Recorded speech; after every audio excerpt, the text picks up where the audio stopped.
नीला सियार। एक घने जंगल में सियारों का एक बड़ा सा झुंड रहता था। सभी सियार एक दूसरे के साथ मिलजुल कर रहते थे, पर उनमें से एक सियार की किसी से भी दोस्ती नहीं थी। उसका नाम था भूरा। भूरा सभी सियारों में अपने को अधिक बुद्धिमान और चतुर समझता था। वो हमेशा उनका मजाक बनाता और बाकी सियारों से कहता, मैं कितना बलिष्ठ और बुद्धिमान हूँ। तुम सबको मेरी पूजा करनी चाहिए। भूरा स्वभाव से झगड़ालू और ईर्ष्यालु भी था। वह कभी किसी का खाना झपट लेता तो कभी किसी की पूंछ काट लेता। इसलिए उसकी रोज किसी न किसी से लड़ाई भी होती थी। उसके इस बर्ताव से तंग आकर एक दिन सभी जानवरों ने उसे सबक सिखाने की सोची। हमें उसे पास वाले तालाब पे ढकेल देना चाहिए, तभी उसकी अकल ठिकाने आएगी। नहीं, हमें उसे इस जंगल से बाहर भगा देना चाहिए ताकि वो किसी से लड़ाई न कर सके। कुछ देर तक सोचने के बाद सभी ने ये तय किया कि भूरा जब वापस आएगा तो उसकी डंडे से पिटाई करनी होगी। दोपहर का वक्त था और भूरा मस्ती में चलता हुआ आ रहा था। तभी अचानक से उसकी नजर बाकी सियारों पर पड़ी, जो लाठी लिए उसकी ओर ही आ रहे थे। भूरा डर गया और वो धीरे धीरे उल्टा चलने लगा। उसे वापस जाता देख सभी जानवर उसकी ओर दौड़ने लगे और अब भूरा समझ चुका था कि सारे जानवर लाठी लेकर उसे ही मारने आ रहे हैं। भूरा ने गांव की ओर दौड़ना शुरू किया तो सारे जानवर उसके पीछे दौड़े। रुक जा भूरे, आज हम तुम्हें सबक सिखा के ही रहेंगे। आज तू बच नहीं पाएगा हमारे से। मुझे माफ कर दो, मैं आज से कभी किसी को तंग नहीं करूंगा। पर आज तो कोई उसे नहीं छोड़ना चाहता था। भूरा आगे आगे, जानवर पीछे पीछे। दौड़ता दौड़ता भूरा एक धोबी की दुकान में घुस के छुप गया। सभी जानवरों ने उसे बहुत ढूंढा, पर जब वह किसी को नहीं मिला तो सब जंगल की तरफ लौट गए। जब बाहर शांति हो गई तो भूरा ने सोचा, लगता है सभी जानवर जंगल वापस चले गए। अब मुझे कोई खतरा नहीं है। भूरा जैसे ही कमरे से बाहर आने लगा तो उसे नीले रंग की भरी बाल्टी से ठोकर लग गई और वह जमीन पर गिर गया। हाय राम। ठोकर लगने की वजह से बाल्टी का सारा पानी भूरा के ऊपर आ गिरा और वह नीले रंग का हो चुका था। लेकिन उसे ये बात पता नहीं थी। वो गांव से निकलकर जंगल की ओर चल दिया।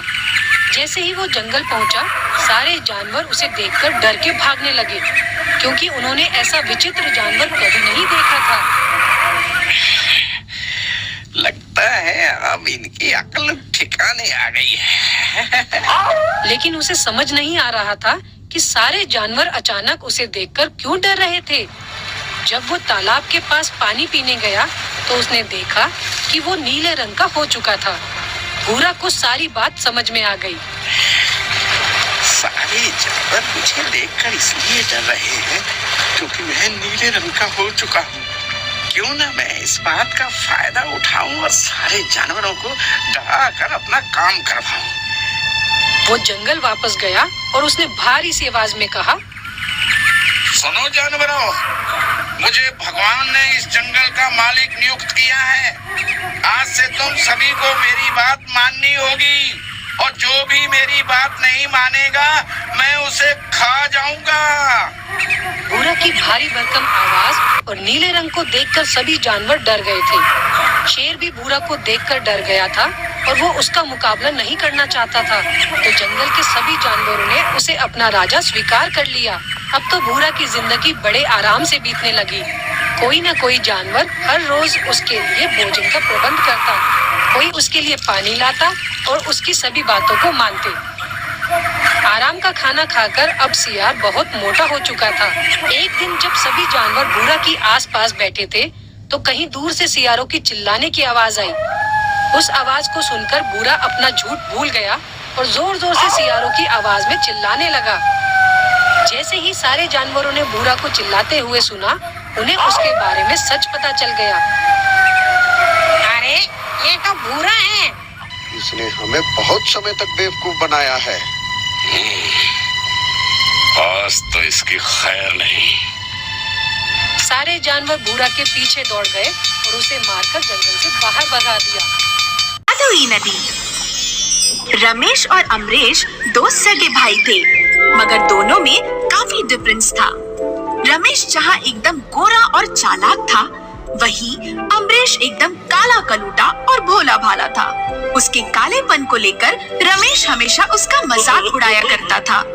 बड़ा होने पर जब उनकी शादी हो गई, तो रमेश को बीवी भी ऐसी मिली जो रमेश के घमंड को दुगना कर गई। उसकी बीवी उससे भी ज्यादा चालाक थी। उसने रमेश के कान भर भर के अमरेश के हिस्से की भी जायदाद हड़प ली।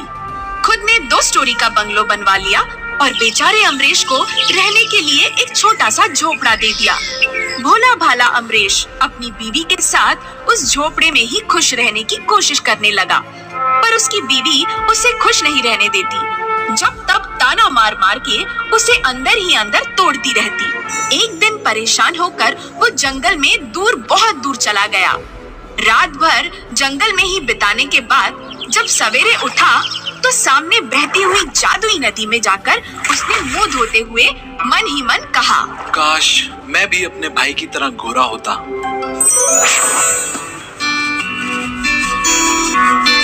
लगता है इन्हें पता चल गया, रात भर मैं घर पर नहीं था, इसलिए मुझे ऐसे देख रहे हैं। अरे आपके चेहरे को क्या हुआ? क्या हुआ? रात भर सोया नहीं, इसलिए कुछ हुआ होगा। अरे कुछ नहीं, बहुत कुछ हुआ है। आप तो अपने भाई से भी ज्यादा गोरे हो गए। क्या?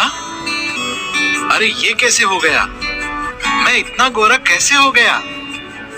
दिन भर वो सोचता रहा कि ऐसा चमत्कार कैसे हो गया। बार बार उसे जादुई नदी की याद आ रही थी। जब गोरा होने की बात कहते हुए उसने जादुई नदी के पानी से मुंह धोया था। कहीं जादुई नदी के पानी में कोई जादू तो नहीं है? यही सोचकर वो शाम होते ही फिर जंगल में चुपचाप जादुई नदी के किनारे पहुंच गया और अपनी अंजलि जादुई नदी में डुबोता हुआ बोला, आपने मुझे गोरा बना दिया। अब भाई की तरह थोड़ा धन भी दे दो। जब वो ये बात जाकर अपनी बीवी सितारा को बताता है, तो सितारा को भी यकीन नहीं होता है, पर उसके हाथ में सोने की अशरफियां देखकर उसे यकीन करना पड़ता है। फिर भी वो अमरेश से कहती है, अम्मू, हमारी शादी में मेरी माँ ने जो अंगूठी मुझे दी थी, वो 1 साल से खो गई है। उसी जादुई नदी में जाकर कहो ना, शायद मिल जाए। अरे जादुई नदी में कैसे मिलेगी? हम कभी वहाँ गए ही नहीं जो जादुई नदी में खो गई हो। तुम जाओ तो सही। और बीवी की बात सुनकर वो वापस जंगल की उसी जादुई नदी में जाकर अपनी अंजलि जादुई नदी में डुबोकर कहता है, जब आपने इतना दे ही दिया है, तो मेरी बीवी की अंगूठी भी दे सकती हैं। ये कैसा चमत्कार है? क्या ये जादुई नदी आपका चमत्कार है? हाँ, मैं एक जादुई नदी हूँ। तुम अपने और अपने दोस्तों के लिए जब भी जो भी चाहोगे मांगोगे, वो तुम्हें मिल जाएगा। आप सच कह रही हैं जादुई नदी? हाँ, मगर याद रहे, तुम अपने दुश्मन के लिए जो भी मांगोगे, उसका दुगना तुम्हें मिलेगा। अगर ऐसा है तो मेरा एक ही दुश्मन है, मेरा सगा भाई रमेश, जिसने मेरी जायदाद हड़प ली है। मैं चाहता हूँ उसका 1 स्टोरी का घर 2 स्टोरी का हो जाए।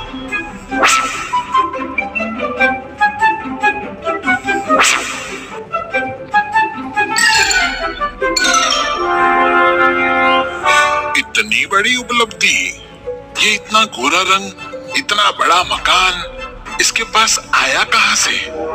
यहाँ दिल का अच्छा और भोला अमरेश उस जादुई नदी के सहारे मजबूर लोगों की सेवा करने में लग जाता है। वो उस जादुई नदी के बारे में किसी को कुछ बताता नहीं है, पर किसी की भी कोई भी चीज खोई हो या किसी को किसी चीज की जरूरत हो, तो वो जादुई नदी किनारे जाकर पानी में अपनी अंजलि डुबोता और वो चीज मांगता, उसे मिल जाती। यहाँ तक कि उनके गांव के जमींदार का बच्चा एक दिन खो गया। उसे कभी भी न पूछने वाला जमींदार भी दौड़ा दौड़ा उसके पास आया, तो अमरेश ने उसे दूसरे दिन आने को कहा और रात को चुपचाप जादुई नदी किनारे पहुँच गया। जादुई नदी में अपनी अंजलि डालकर उसने कहा, हे जादुई नदी, आज तक जमींदार ने कभी भी मेरी इज्जत नहीं की, पर उनका बेटा खो गया है। बेचारा बहुत परेशान है, उनका बेटा मिला दो। गांव के जमींदार का बेटा मिलने के बाद तो अमरीश की ख्याति चारों तरफ फैल जाती है। अब हर कोई उससे मदद मांगने पहुंच जाता है। उसकी ख्याति देखकर उसका भाई रमेश और रमेश की बीवी पूरी तरह जल भून जाते हैं। एक दिन गांव के किसान का बछड़ा खो जाता है। किसान के मासूम बच्चे को उस बछड़े से इतना प्यार होता है कि उसके खोने के दुख में वो बुरी तरह बीमार हो जाता है। किसान भागा भागा अमरीश के पास आता है। उसके बच्चे की हालत सुनकर अमरीश उसे दिलासा देता है कि उसका बछड़ा कल सवेरे मिल जाएगा। उसकी बात उस पर गिद्ध की नजर जमाए उसका भाई रमेश सुन लेता है और रात को उसके घर से निकलते ही उसका पीछा करता है और उसे जादुई नदी में अंजलि डालकर प्रार्थना करते और जादुई नदी में से बछड़ा निकालते देख उसे सारी बात समझ में आ जाती है। अमरीश के बछड़ा लेकर जाते ही वो जल्दी जल्दी जादुई नदी के पास पहुंचता है और जादुई नदी में अपनी अंजलि डालकर कहता है, मेरी बीवी को सर से पांव तक सोने से लाद दो, इतने गहने दो। धन्यवाद जादुई नदी, अब मैं भी आपसे हर चीज मांग कर ले जाऊंगा। हाँ, मगर याद रहे, तुम अपने दुश्मन के लिए जो भी मांगोगी उसका दुगना तुम्हें मिलेगा। मैं भला अपने किसी दुश्मन या दोस्त के लिए कुछ क्यों मांगूंगा? मैं तो जिंदगी भर अपने लिए ही मांगूंगा। और घर पहुंचने पर जब बीवी उसके हाथ में इतने गहने देखती है और उसकी बात सुनती है तो लालची बीवी की खुशी का ठिकाना नहीं रहता। वो कहती है, इस तरह से तो हम दुनिया के सबसे अमीर हो जाएंगे, कोई हमें टक्कर भी नहीं दे पाएगा। क्यों नहीं दे पाएगा? अमरीश है ना, वो भी तो जब तक जादुई नदी किनारे पहुंच जाता है तो कुछ ऐसा करो कि वो आज के बाद जादुई नदी के किनारे पहुँचे ही ना। क्या करूं तुम ही बताओ। तुम्हारे कहने पर ही अपने भाई को धोखा देकर उसकी जायदाद हड़प ली थी मैंने। उसे अपाहिज कर दो, अधमरा कर दो कि वो उस जादुई नदी तक कभी जा ही न पाए। और दूसरे दिन रमेश खुशी खुशी उस जादुई नदी किनारे पहुंचता है और अपनी अंजलि जादुई नदी में डुबोता हुआ मांगता है, हे जादुई नदी, मेरी पत्नी के लिए 7 रंग की साड़ियां दो।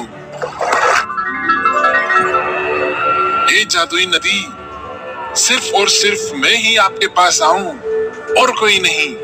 इसके लिए मेरे दुश्मन भाई अमरीश को अपाहिज कर दो। नहीं, अपाहिज आदमी कैसे भी आपके पास आ सकता है। मैं तो कहता हूँ उसे अधमरा कर दो, कभी आएगा ही नहीं। तुमने बहुत बड़ी गलती कर दी रमेश। मैंने पहले ही कहा था, तुम अपने दुश्मन के लिए जो भी मांगोगे उसका दुगना तुम्हें मिलेगा। तुमने कहा तुम्हारे दुश्मन को अधमरा कर दो, अब तुम पूरे ही मारे जाओगे। नहीं। लालच में रमेश को जादुई नदी की कही बात याद ही नहीं रही। पर आप एक बात हमेशा याद रखना दोस्तों, कभी भी किसी भी चीज से कुछ मिलने लगे तो उसकी शर्तों को मत भूलना, वरना जिंदगी से भी हाथ धोना पड़ सकता है।